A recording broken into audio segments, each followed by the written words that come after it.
All right, can you see this just fine? The properties of charge? Yes, no? Yeah. Yeah. Great, fantastic. In this first lecture, we're going to take things very qualitative. Very qualitative. Start throwing vectors and numbers and other scary things at you. Because the first thing that's going to be important for our study of electricity and magnetism is really understanding the basic concepts of electrical interactions. And so I'm going to go through various properties and describe them. Oh, by the way, that reminds me of something. The lab that we're going to be doing this week is all going to be physics physlets, but the lab that I'm going to be doing next week is going to be kind of focused on the stuff that I'm talking about today.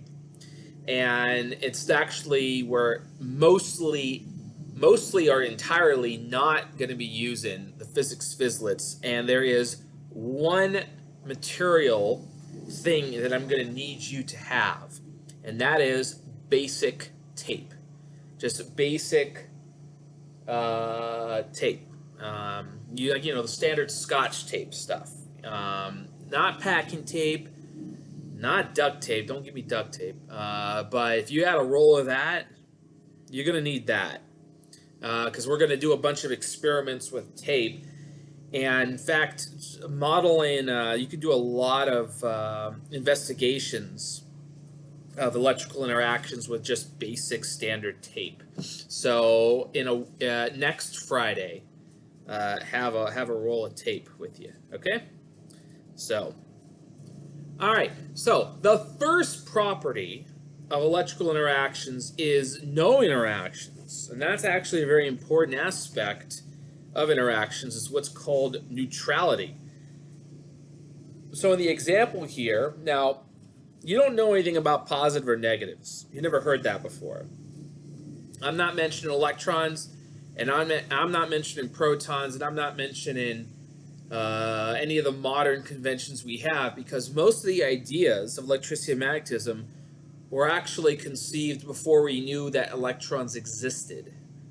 And that's a good thing in a way, because a lot of the interactions that we experience or want to model don't require us to have like a microscopic understanding of what's going on here. So all this discussion for today, for the most part, I think, right? Maybe later. No, I think later I kind of tell you what's going on, actually. I think I do. Anyway, so neutrality. In the example here, we have two plastic rods. They have not been altered in any way. We put them close to each other and nothing happens. Woo! That's not interesting physics, but it kind of is in a way when you see what we do to these rods later. We call those things neutral. And there are two reasons why something is going to be neutral. One, because it possesses no charge at all, or two, it possesses equal amounts of positive and negative charge, which you don't know anything about yet. Put it that way. Okay, net charge 0. All right, if we take these plastic rods and rub them with wool, so both rods are rubbed with wool, and then we put them in if we put them next to each other, we see that there is a repulsive force that is exerted between them. And so when you move the plastic rod over to the left here, the hanging plastic rod will deflect out. And so what we learned from that is there is a process, there is something that we've done to the rod that has changed the rod in some way, that now a repulsive force is experienced between the two rods. And not only is there a repulsive force, but no contact was required to establish this. And this is what we know as a long-range repulsive force. And you know of long-range repulsive forces because we've dealt with them one time in Physics 110, and that's gravity. But now we got a new one. We got this electrical interaction. It's also a long-range repulsive force. The two things that are important here are that it is contact's not required, And the process of rubbing the wool on the plastic changed the plastic in some manner to produce this effect. All right. Now, we can do a similar thing. We can take a glass rod. So we got our plastic rod already there, rubbed with the wool. So that's already been altered with the wool. But then we take a different substance. We take a glass rod and we rub it with silk. What we experience here is an attractive force. Long range still, but it's an attractive force now. And that's different than gravity, because we're going to make a lot of comparisons to gravity, because gravity is another long range force. So it's sort of good to know what the comparisons are between these things. Of course, in gravity, things were only attractive, things were not repulsive. And what the thing you should realize here is that the plastic and the plastic produced a repulsive effect. Those are similar objects. These two are different objects and experience an attractive force. Again, different than gravity. Okay, mass and mass attracts. And we didn't have a differentiation between what the mass was like. It was just it has mass, and it was only attractive forces. Here, it's a little more complicated. We got two different states of matter. We have repulsive and attractive things that take place. Professor, Yes.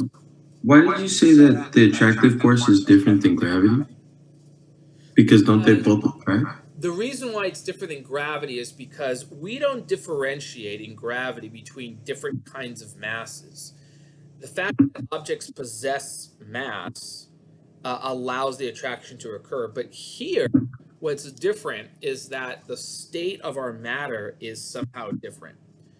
You know, so we had plastic and plastic and it didn't produce an attraction. If you're talking about gravity, the plastic and the plastic would attract each other, but it repelled. And in this case, we have a different object. It's massive, but mass doesn't matter here. It's the state of how we altered the state of the object. It's different. I mean, obviously, as you know, there's positive, negative charges, and they have different behaviors. We don't have that in gravity. Okay, as far as we know, I'll put it that way. I'll make it wild and exciting in that way. Okay. All right. So we have a long-range force. Great. We know something about long-range forces as regards to gravity, and there is a distance dependence. Is there a distance dependence here? And the fact is there is a distance dependence. If you don't place the rod as close to the hanging rod, it won't deflect as much.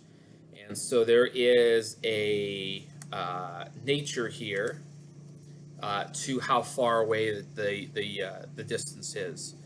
And it's not entirely obvious at the moment by doing qualitative things. And unfortunately, we're not going to meet in person because we have a couple labs that actually go into investigating distance dependence here, but it does follow the same dependence that gravity that it is a inverse relationship, inverse square relationship. Okay. All right, now another very bizarre behavior here. We're going to take the charged rod from when we were interacting it with the hanging rod.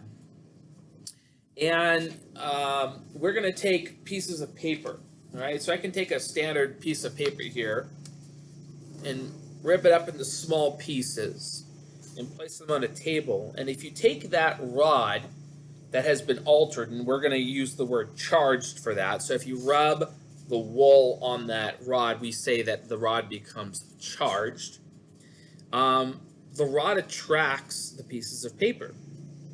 If you didn't perform the charged procedure, there's no interaction. Now, the paper itself is not charged, though. That's the thing. So if you put a neutral rod over the paper, nothing happens. But by rubbing the charged rod, the paper all of a sudden does experience an interaction. By the way, the reason why we rip up them into small pieces is we want each piece to have a small mass So the interaction is going to be much more noticeable. So that's a really strange thing in a way, actually, because the fact that it's okay, it's okay. The fact that an object is not charged but can still experience interactions says something profound about the nature of the interaction. There's something inherent to the paper that can allow it to experience interactions if placed in the presence of charged objects. So that's a really interesting twist, basically, and it's an important clue as to what's really going on here. All right. Now, we can see this in a lot of other ways as well. I can take the hanging rod that we will charge. Now, if I were to charge a second rod and put it in place, we know what happens: repulsion. But if I ensure that the rod in my hand is not charged, it's neutral, and I'll explain how we can verify that later. But if we didn't really go through any process to do that, and we expose it to the charged rod, we have an attraction that takes place. And so there's a similarity to the paper in the sense that there's always an attractive interaction that takes place. But this is also interesting because the polarization is still the same here. Okay? Neutral object, paper is neutral, and so on. Okay. Boy, neutral is spelled weird. Do you ever get that thing where like you look at a word and you're like, what the hell kind of spelling is this? What is N-E-U-T? All right, I just looked at the word neutral. I'm like, did I spell that wrong? And either I spelled it wrong every time or my brain's just breaking right now. Like if somebody told you what word is E-U-T, I'd be like, I don't know. It's mostly because I'm not good at spelling, but whatever. All right, question for you. So I ask questions. Normally I give you papers and you hold them up, but we can't do that because we're stuck behind computer screens. And so what I want you to do is think about this for 10 to 20 seconds and put a letter into the chat. Put a letter into the chat. Charged glass and plastic rods hang by threads. An object attracts the glass rod. If this object is held near the plastic rod, what will happen?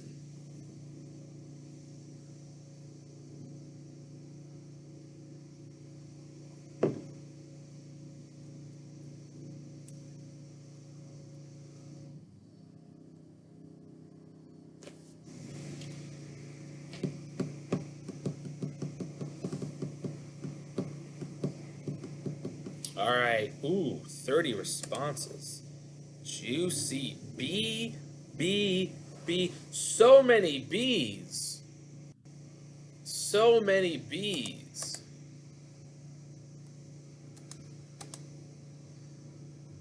Oh, there's some D's now. Now we got some people going against the grain here. Okay, all you D people, thumbs up to you.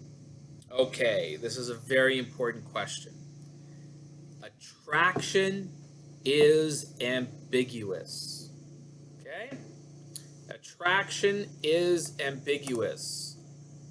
And so that's the point of the question here. If you experience attraction, we got one of two possibilities. Okay? So we've learned here that if you have different charge states, you can have an attraction. We've also learned that a neutral object in the presence of a charged object can produce an attractive interaction. And so attractiveness becomes ambiguous. Repulsion does not experience this. There is no repulsion in polarization. And as a result, repulsion is not ambiguous. If things attract, you have to ask yourself more questions. So the idea here is that the object that's held near the plastic rod could have a plastic charge, and there would be repulsion. But it could be neutral, and then it would attract. So that's the difference. We don't have enough information here. Okay, attracting the glass rod, a couple reasons for that. All right? So that's something to remember. And, well, my advice to you is to remember it. That's pretty much all I have to say about that. You should remember it. So again, I'll repeat it. An attractive interaction is potentially ambiguous. A repulsive interaction is definitive. Got it? Fantastic. But real quick, so what more information would we want there? Well, I'll get to that later. How about that? Because you're going to have to take your. Well, let me just. I mean, I'm going to ruin a later question here. How about this? Just wait. How about that? Because I have another question that goes into this, and I don't want to ruin it right now. The lecture is being recorded. Yes, it is. So. Yes, it's being recorded. All right. Marcus. I'll address that question later because I don't want to ruin my other. I got a plan here. A plan. To determine if an object has a positive charge, you would need to do what? So what do you think here? Letter in the chat.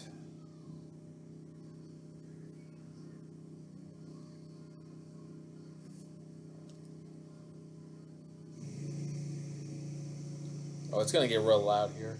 Again, please tell me if this gets noisy, because like the power washer dude is straight up like 3 feet from me right now outside my window. Oh my gosh, this is gonna be loud. Okay. Can you imagine your window breaking at that moment? I hope not. Just seeing you get sprayed. I'm having my house painted. That's what's going on. And so the dude's power washing my walls first. And yeah, so thank you, Walter. That's very nice of you to say that. C's, D's, B's. Why not A? Why not A, huh? Why not A? F. Who said F? You know what, Crystal? I don't know, man. F to your F. How about that? That wasn't a curse word. That was the morning F. See if the object repels a positively charged rod. That's how you would know. That's how you would know. Okay. So when you want to talk about something having a positive charge here, repulsion's definitive. That's how you know. So you have to take a rod that you know to be positively charged. How do you know that? You perform a procedure. As I mentioned, we are not really cognizant of the fact that there are electrons and protons involved. So for the moment here, if you were to, rub a glass with silk,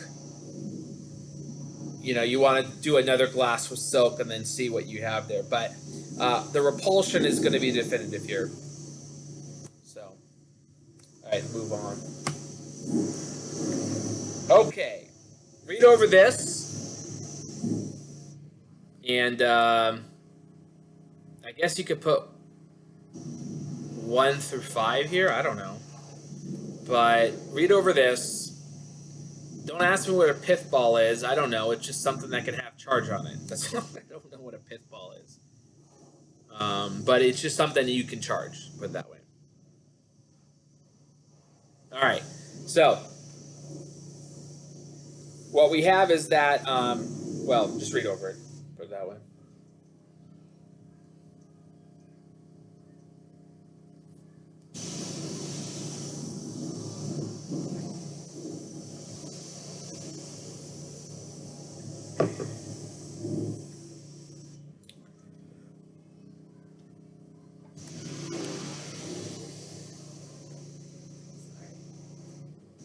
It's fine. Whatever. It's okay.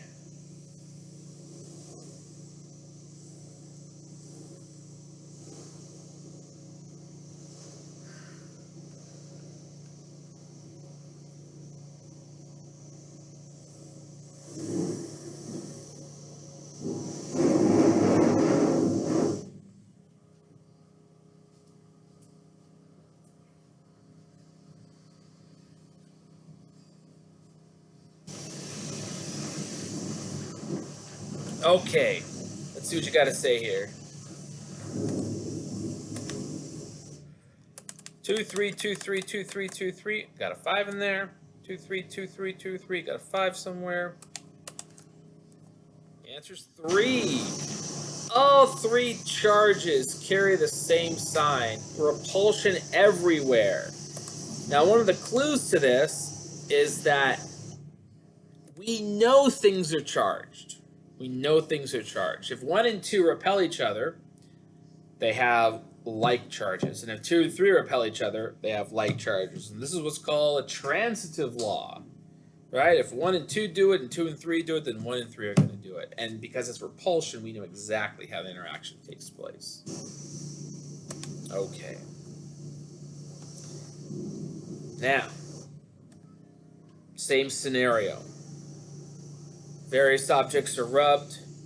Each of the pith balls are charged by touching them with one of the objects. 1 and 2 attract. 2 and 3 repel. What's happening here? So there's a difference now. Now there's some attraction taking place. So let me know in the chat what you think. Give me a letter here or a number, however you want to do it. Do numbers. How about that?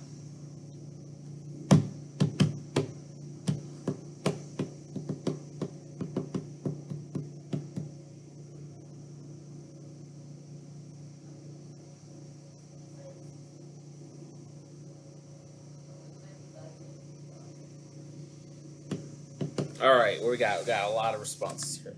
We got.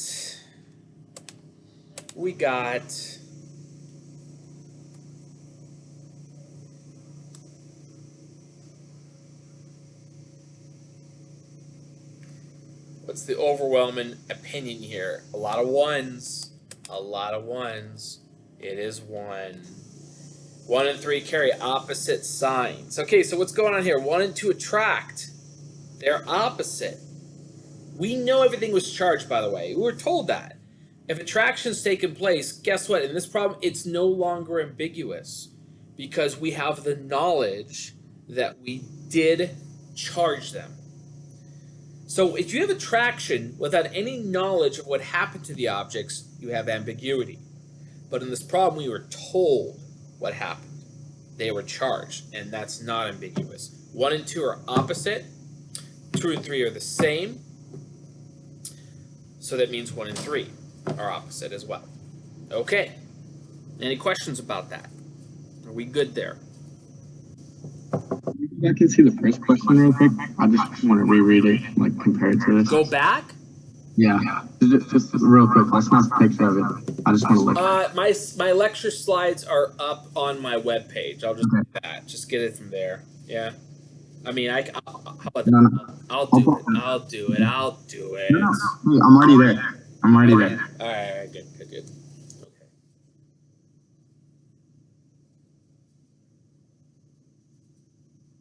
These poor birds outside. It's so smoky out there. That lake fire is nasty. I feel bad for these birds. Actually, I don't. I don't like birds. They hang out on my roof. My roof is probably warm or something. I don't know what's going on with the roof. All right, let's get into more. I wouldn't use the word obscure, but charge conservation. We're going to rub a hanging plastic rod with wool, so we've charged it. And then we take the material, actually, that we used to rub it, and we find that we experience an attraction.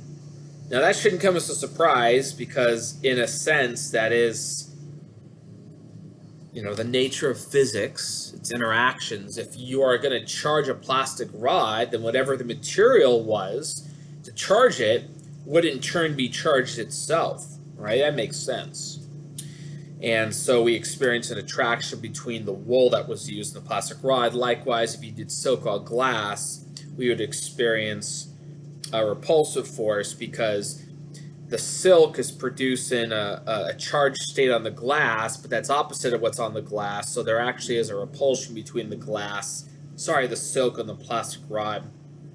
And this is a demonstration of what we call charge conservation. That if we induce charge on something, that doesn't come out of nowhere.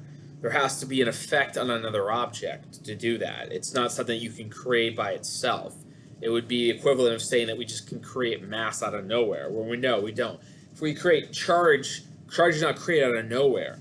The creation of charge creates an opposite charge somewhere else. Okay, so there is a conservation, which is, by the way, one of the most fundamental axioms, I guess you could say, of physics: conservation of mass, conservation of charge, and conservation of momentum.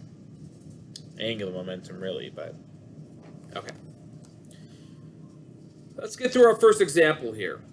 So I'm gonna go over this, and I'm gonna get you to think about this for a minute. You don't have to say anything in the chat, but I want you to just think about it a bit. Suppose, right, there exists a third charge, right? So you're up late, and you're sleep deprived, and you've been drinking gallons of coffee, and then all of a sudden you're like, you think you've discovered some new physics, and you're like, oh, there's a third charge out there. I'm going to figure this out. So let's decide that there is a third charge, right? We'll call this type charge X. What experiment or series of experiments would you use to test whether this has a third charge? So think about this for a minute. How could you do this? How could you verify that a third charge exists?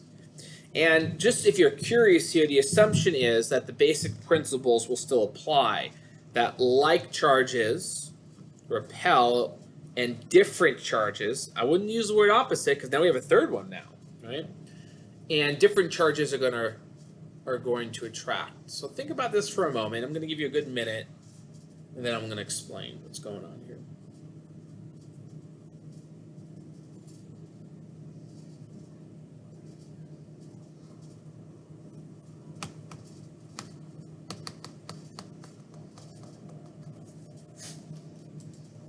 All right. Let's discuss it. So we're going to use this principle of like charges repel, opposites attract. I don't like the word opposite. I know I put it here, but different attract. So a third charge using that principle would have to attract both types. Okay? And so you put it near a plastic rod that's charged and a glass rod that's charged, and there's an attraction between them. Okay? And that would happen, however, for a third charge. However, there's another scenario here, right? You can do this. You can do this with a neutral object. So what you'd have to do is, if you have an object that you suspect is a third charge and you experience attraction between the plastic rod and the glass rod, what you'd have to do is you'd have to test it on a neutral object. And if the neutral object is attracted, then congratulations, you've discovered new physics and you got a Nobel Prize coming your way. But unfortunately, this has never been observed. We've never seen an object that can attract plastic charged, glass charged, and neutral. It's never been observed. Okay? If you can manage to do what's shown in the picture here, and you put it towards a neutral object, nothing happens. So, and the simple explanation is we've never, ever seen this. If a third charge exists, that's how you would know. It would attract all three things, and it's never been observed. So, all right. Fantastic. Oh, it's right here. Well, that's strange. Whatever. All right, so let's start getting into the more modern conventions of things. Okay, so we're going to start using the words positive and negative now. Silk rubbed on glass. That's what we consider today now to be positive charge. The glass rod has a positive charge and the silk has a negative. The plastic rod is negative and that wool is positive. Okay? And so now we can say positive and negative charges. And it really does go back to to the $100 man here, Ben Franklin. He created the positive negative concepts because he had a model for how he felt charges worked, which was that objects possess a sea of these things, and that you can have positive or negative charges if you have excess amounts of things. And so the connotation of positive negative has a convenient algebraic equivalent to it, and that's why it's convenient. There was an alternative theory in Benjamin Franklin's time that charge was not the result of an excess of things, but rather that something could just simply obtain charges that didn't previously have it. So, anyway. A rod attracts a positively charged hanging ball. What's going on with the rod? Letter in the chat. Let's see it. If you get this wrong, I automatically drop you from the course. How about that? What do you think about that? I'm joking. You can get it wrong. It's okay. Getting things wrong is great. It means you're learning. It means you're growing as a person. I need to stop drinking coffee. That's what I need to do. I had way too much coffee today. I feel like I'm on Mars trying to teach this class.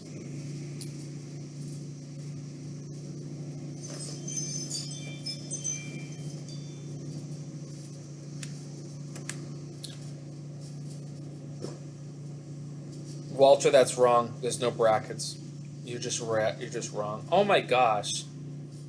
Oh my gosh. Bless your hearts. Oh, that's okay, I guess. Bless your hearts for saying D. Because just trying to, hey, do you remember what we talked about 20 minutes ago? Attraction is ambiguous. And I've just attached the word positive now because we didn't have those words before. Now we do. We don't know what's going on with this rod. Could be negatively charged. Could be neutral. We don't know. All right, well, I'm going to fill you in on the actual details here. We figured it out about 100 years ago. Well, now, gosh, now it's like 110 years ago, right? The electron was, 1906?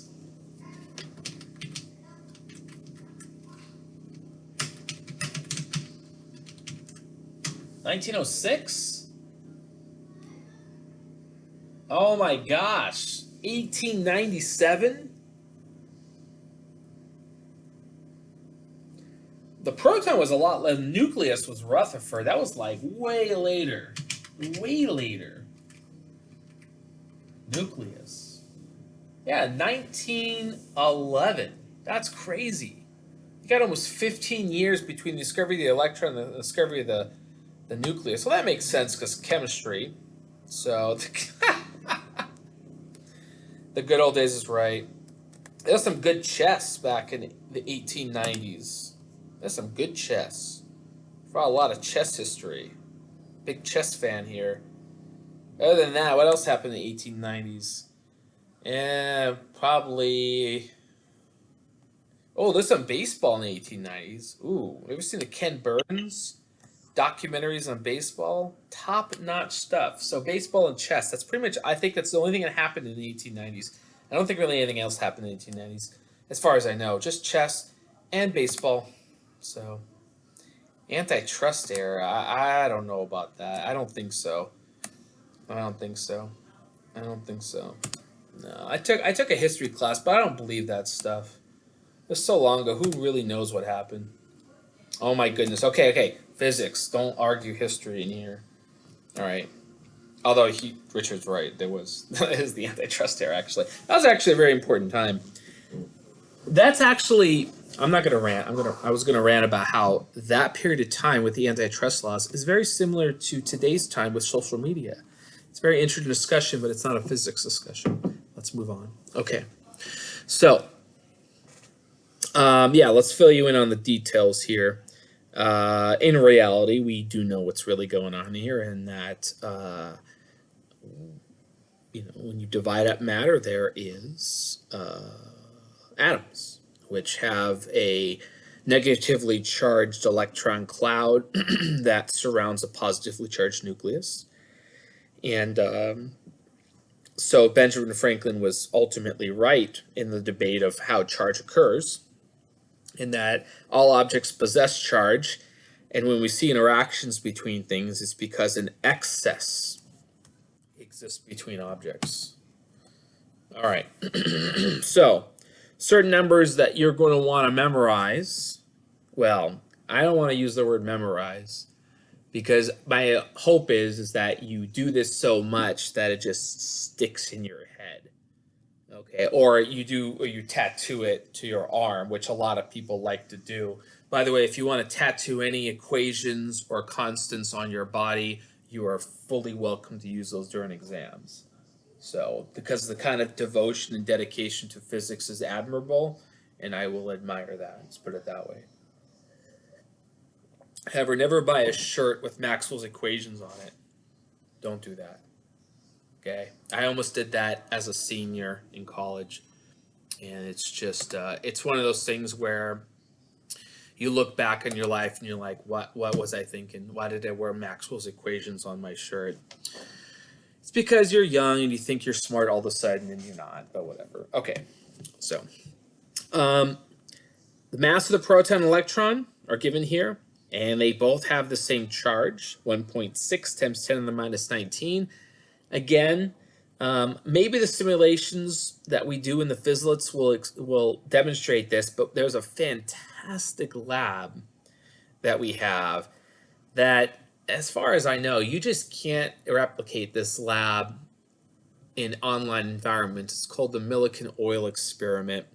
We have wonderful apparatuses on campus where we take oil droplets, we expose them to a radioactive source, which knocks electrons out of their orbital levels, produces charged states, and you can actually get an experimental value for the fundamental charge.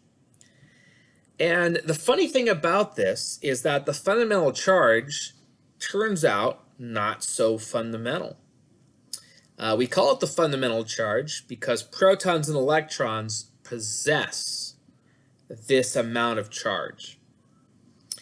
And so when we talk about an object that has charge to it, not exactly. When we talk about an object that is charged, it's because it has an excess or a deficit, generally of electrons, that is a multiple number of this value down here. Okay. Coulombs is the unit that we use for this, given by a capital letter C, and this is what we are going to consider in this course to be the smallest unit of charge. Okay, we have since learned that it is not the smallest unit of charge because we have since learned that protons are comprised of things called quarks, which have fractional fundamental charges. Oops. I didn't make the names up, put it that way. Okay, so these numbers are going to be crucial. Got to know all three of these numbers. There's a couple ways you can do that. One of the ways you can do that is just do all your work and eventually you'll just memorize them, or you can teach this course for 15 years and it just kind of sticks after a while. So, all right, so the idea here is that charge is really not like mass. As far as we know, this is 2020 here, and if you listen to this lecture in the year, I don't know, 2098, you may be laughing at me right now, you 2098 people, because as far as we know, mass is not quantized. You can have any amount of mass that you can imagine, but charge is different. Ultimately, the charge of an object is a difference between the number of protons and electrons in the substance times the fundamental charge. Matthew, you're killing me here. That's actually funny. You're actually funny. I'm not joking, though. When things are legitimately funny, I don't laugh at them, actually, because I appreciate them. When I laugh, I'm just being polite. Okay, but that is actually funny. So, all right. So if something is considered neutral, it's not because it doesn't possess charge. It's because this difference here is 0. Okay.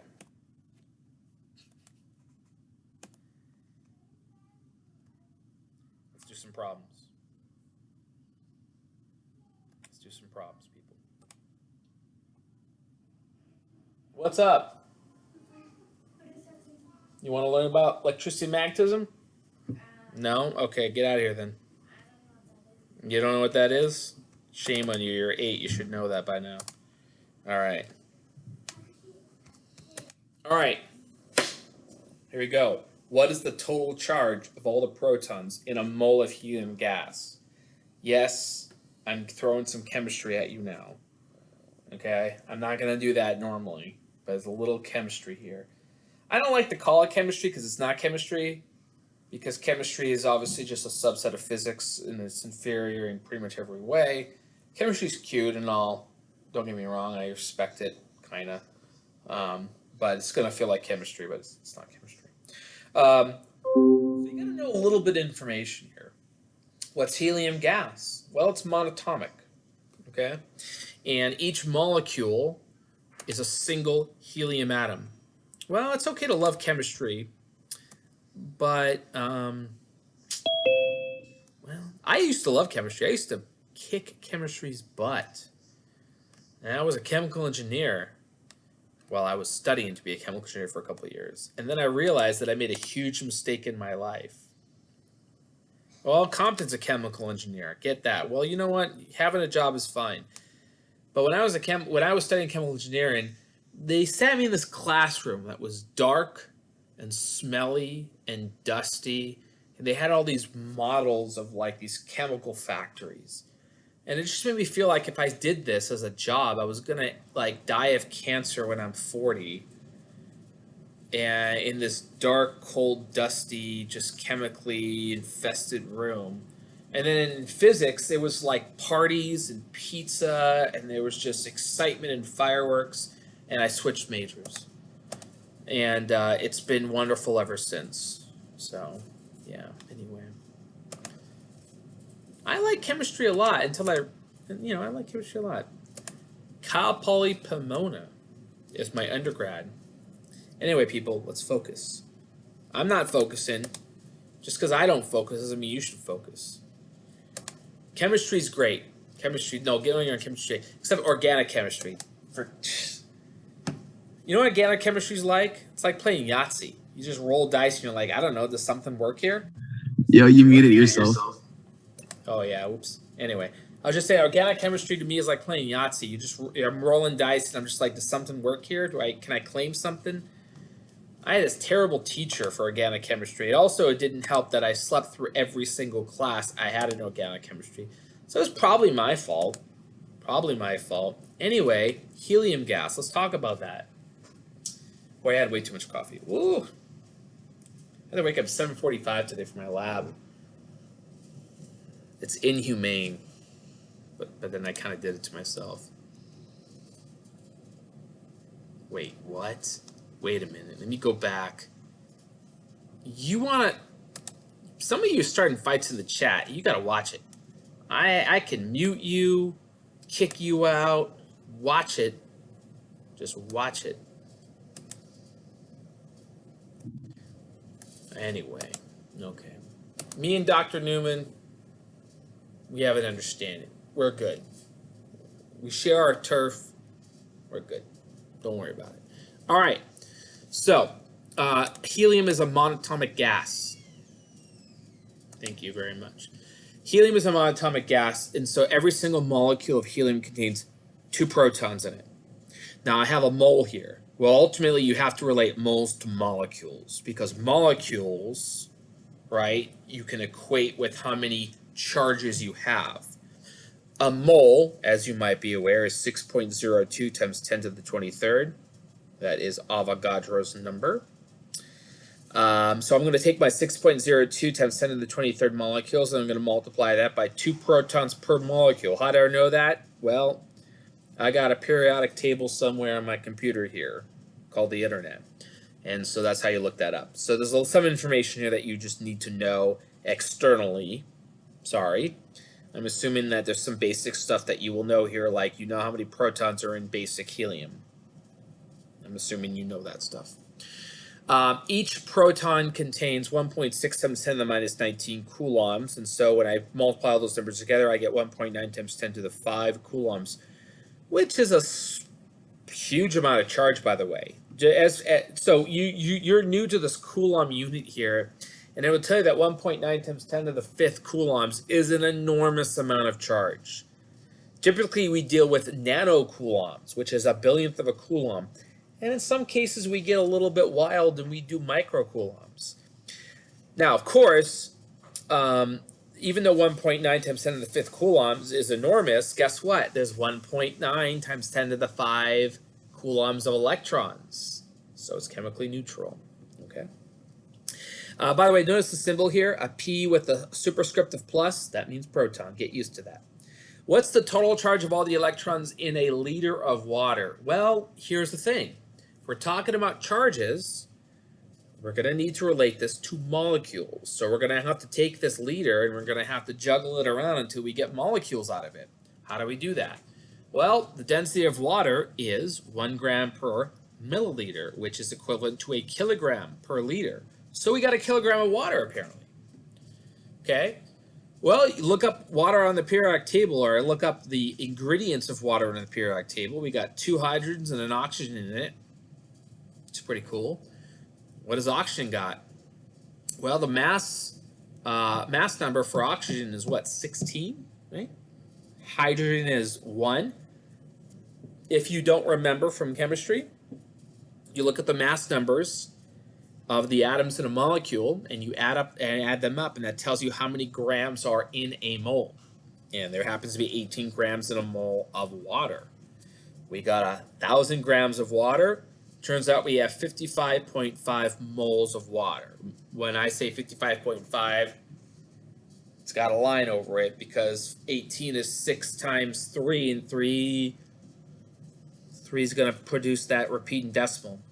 I'm going to take the number of moles here, and now I can convert that to molecules by multiplying it by 6.02 times 10 to the 23rd. Each molecule contains 10 electrons, right? There's 8 in the oxygen and 2 in the hydrogen. So again, a little chemistry for you there. Not really chemistry. It's physics. All you OChem lovers, you actually like physics. You didn't know. 1.6 times 10 to the minus 19 coulombs per electron, and we end up with 5.4 times 10 to the 7 coulombs. Wow. Now that is, as you can see up here, a little bit more than double what's in helium. Pretty cool. All right. So let's move on. Very cool. Very cool. Uh-oh, what am I doing here? What am I doing? How much time I got here? Good on time. Good on time. All right. Since we know that atoms and molecules and everything contain equal amounts in their neutral states, if you add or remove from them, this is a process that we call ionization. That is when you have an excess or a deficit of charges in an atom, molecule, substance, really whatever. I mean, usually ionization refers to atoms, but it's not completely inappropriate to refer to molecules as being ionized, even though it sounds strange, and it's due to the fact that molecular bonds are shared to some extent. So anyway. Oh, here we go. So these are molecular ions. That's what I was just talking about. So I'm going to move on from this because I already talked about it. Okay. Let's do another problem. Okay. pennies. Okay, we don't have pennies anymore, from what I understand. Every time I go out now, I see these signs everywhere saying there's a coin shortage. A coin shortage, so play with your debit cards. And the first thing that came to my mind when I saw that was like, you know what that's going to do? All the people who believe in conspiracy theories about masks and COVID are going to see the coin shortage and they're going to lose their minds. They're going to be like, oh, they're going to make us go online. I can't pay with cash. So all those people that take their money and they put it in glass jars and they bury it under the foundation of their homes, which, by the way, my uncle used to do that. Swear to God. They have a problem now. They have a problem now. What do you think is going to happen with government? What do you think is going to happen with what? I think we're all... Wait, with what? With what? The coin shortage thing. The what? Sorry, say again? The coin shortage thing. Oh, I don't know. I don't know. I'm okay with no coins, honestly. I don't really want coins. Every time I have coins, there was a friend of mine in elementary school. Every time he had coins, he would throw them in the trash. What? Yeah, talking to you. Oh, okay. No, I'm talking to them. No, I'm not talking to you. I'm talking to them. Sorry. Yeah, you throw them in the trash. Anyway, okay. What are we? You people are too wild. Calm down. Calm down. Oh, gumballs. Oh, that's right. Oh my gosh. Oh my god.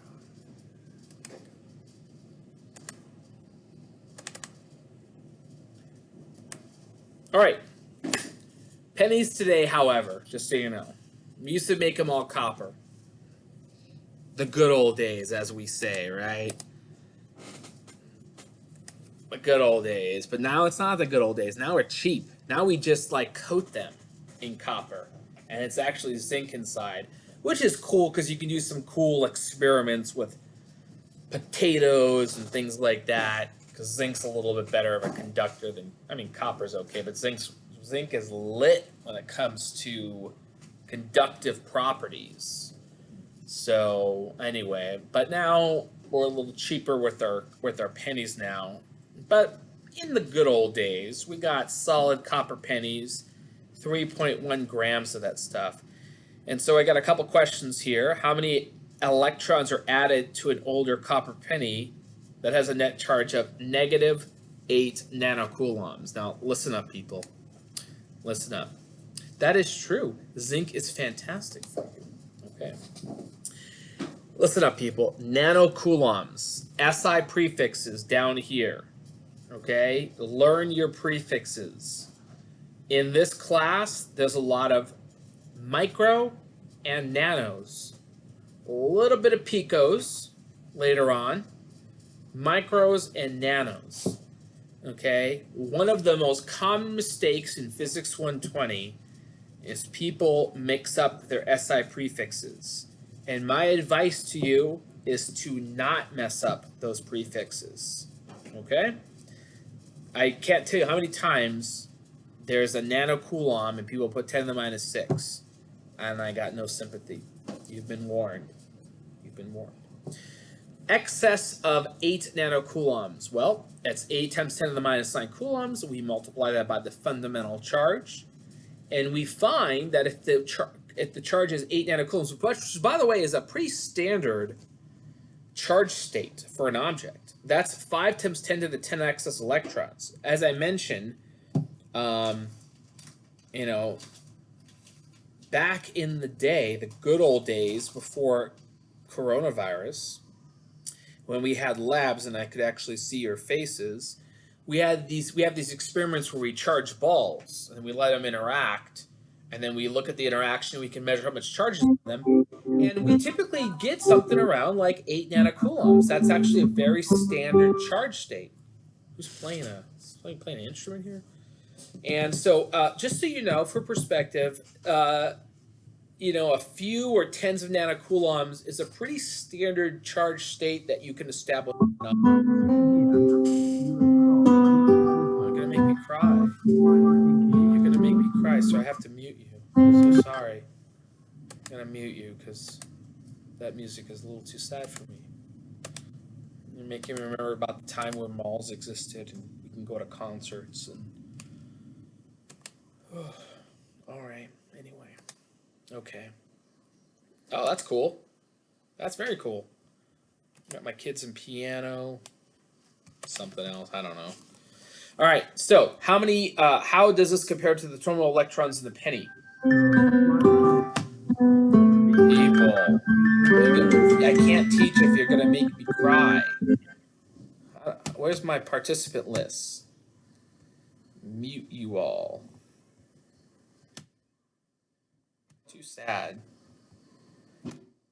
Near, far, wherever you are in your homes, I hope you learn physics. It was sad. Now I'm depressed, and I have to teach till like 9 o'clock tonight, so you're making this day difficult for me right now. All right, 1.3 grams. Okay, so if I want to determine how many total number of electrons are in the penny, again, I'm saying this for like the nth time now. If you determine numbers, you have to work with molecules or particles. And there's a lot of ways to get to there. You have mass, you move to...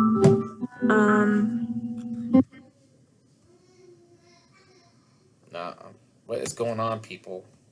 All right. We have mass. Mass gets you to moles. Moles get you to molecules. Molecules gets you to electrons. We take our grams, 1.3 grams. Now, we go to the periodic table. We look up copper, 36.546 grams per mole. We can convert the 1.3 to moles. Moles are multiplied by Avogadro's number. Now we have number of molecules. Again, periodic table. Copper, 29 electrons. All the product of all these things is 1.5 times 10 to the 23rd electrons. So while I told you that, say, 8 nanocoulombs is a reasonable charge state that a human can do to an object, it is, however, like a trillionth of the number of electrons, or so, more than a trillionth, really, of number of electrons that actually an object possesses. So it's a minuscule amount, but it is enough that there's a significant interaction that takes place. If anything, what that tells you is that electromagnetism is very strong. In fact, it is extremely strong. It's something insane like 30 orders of magnitude larger than gravity. It's something completely insane. I forgot exactly what it is off the top of my head, but my recollection is like 30 orders of magnitude stronger than gravity. Yes, the N stands for nano. See, if you look here on the right-hand side, these are the prefixes that get attached to the unit. So a mu-c would be a micro, and an nc and a p, and so on. All right, you'll see that quite a bit. Fantastical. Moving on. Are we doing on time? We're good on time. All right, so let's investigate a few more states here. Transferred charge. So now we're looking, here's what we're doing here. Now we're looking at the type of materials. Now, what you didn't realize before glass and plastic is that they're a certain type of object, and those are what we're going to later describe as being insulators. They're not really good at juggling charges. They can attain charges, but they don't really do much with the charges. Metal, on the other hand, is a conductor, and when you give charge to the metal, it's got some freedom. It can move around and spread out over the object. You can't do that in an insulator. So when we transfer, say, our plastic rod, whatever comes in contact with the metal will acquire the plastic charge or the negative charge, and it distributes itself equally along the surface of the metal sphere. Okay, and so that's a means to transfer charge. You can transfer charge between insulators and conductors. You can. But when it comes to insulators, what you transfer is whatever is in direct contact. When it comes to a conductor, the transfer occurs and the charge can distribute itself because it can move on a conductor, and we'll get into that discussion a bit later. Put it that way. All right. Discharging an object.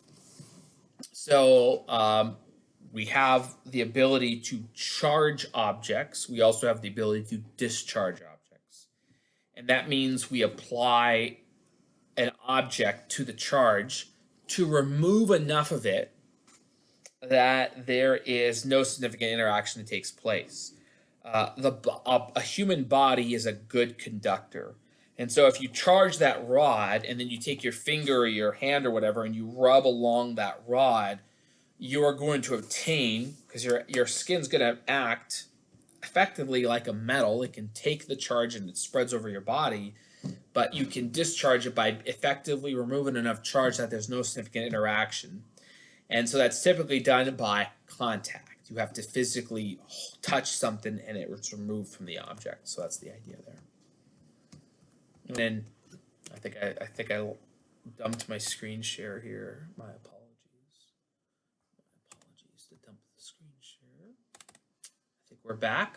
Hopefully I am. If you can't see this, let me know.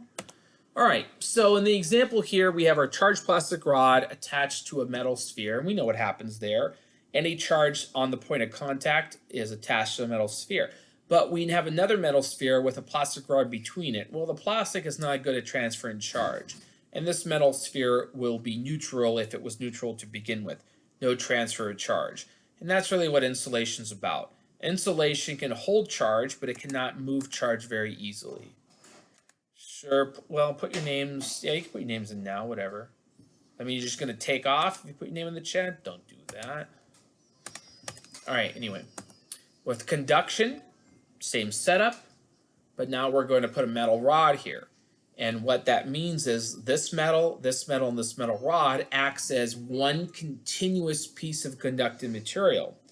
And one of the principles you're going to learn later is that when charge is applied to a conductor, it spreads out uniformly over the surface of the conductor, not inside, the surface. So this metal sphere will contain less charge on it now because some of the charge is going to be pushed onto the metal rod and some of it's going to be pushed onto the metal sphere here. And that's the nature of conductors. Again, insulators and conductors can possess charge, but insulators have charges that cannot move, and conductors have do move. That's what you need to know, okay? That's kind of what I said here. Okay, we're good on time. We're at 10 minutes. We're good on time here. So the idea with the insulator, if we're going to now start to look at the microscopic view of things here, what an insulator is an insulator contains molecules or atoms with valence electrons. Now, if you remember from chemistry, the word valence means the outermost electrons in the atoms are very tightly bound to the nucleus because you generally don't have too many of them. And so, for example, if you look on, well, actually, you usually have more of them, actually, never mind. If you look on the right side of the periodic table, you tend to have a lot of insulators there because the attraction to the nucleus is very, very strong. If you look on the left side, you tend to have more things that are conductors because you have one or two electrons out in the orbital levels, the outer orbital levels, and they're loosely bound because of what's called electron shielding. If you look at sodium, for example, sodium has a single electron in its outer orbital level. And all the other electrons in there shield the nucleus so that the effective attraction from the nucleus to that outer electron is very weak. And so the electrons can very easily, with like room temperature temperatures, free itself from the atom. So insulators tend to be found on the right side of the periodic table where the electrons are more tightly bound because of ineffective shielding to the nucleus. And because of that, you don't have the ability to move charge very easily. And as I mentioned, conductors are very differently because conductors have what we refer to in chemistry and physics as a sea of electrons.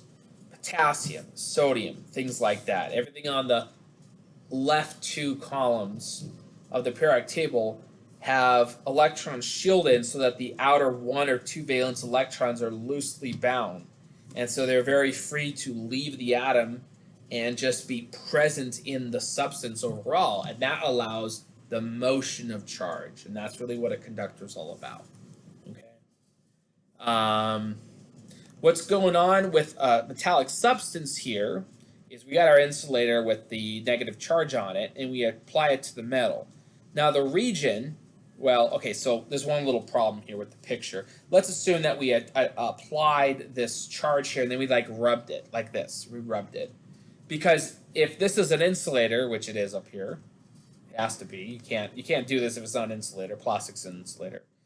Any part of contact will transfer charge to it. But what happens is, because of the sea of electrons, so to speak, the charge distributes itself over the surface of the metal. Not inside, over the surface. That's another discussion for another time. And that's what we mean when we say we're charging the object, especially if it's a conductor. Okay. Discharging the object, I kind of explained this already, but that's basically what you're doing is you expose an object that's charged, assuming say it's a conductor, for example, to a much larger conductor, like the human body or like the entire Earth. Like grounded outlets or grounded devices are grounded because typically they're attached to the Earth, and any excess charge gets spread over, sort of, the entire Earth.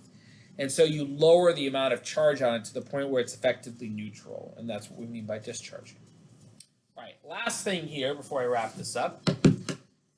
And then I'm going to say some things before we're actually done. Okay, so let's look at the example here. All right, plastic rod has been charged to negative 15 nanocoulombs. That has been charged to negative 15 nanocoulombs. Touches the metal sphere. Okay, great. Yeah, that's kind of what I mean when I say grounded.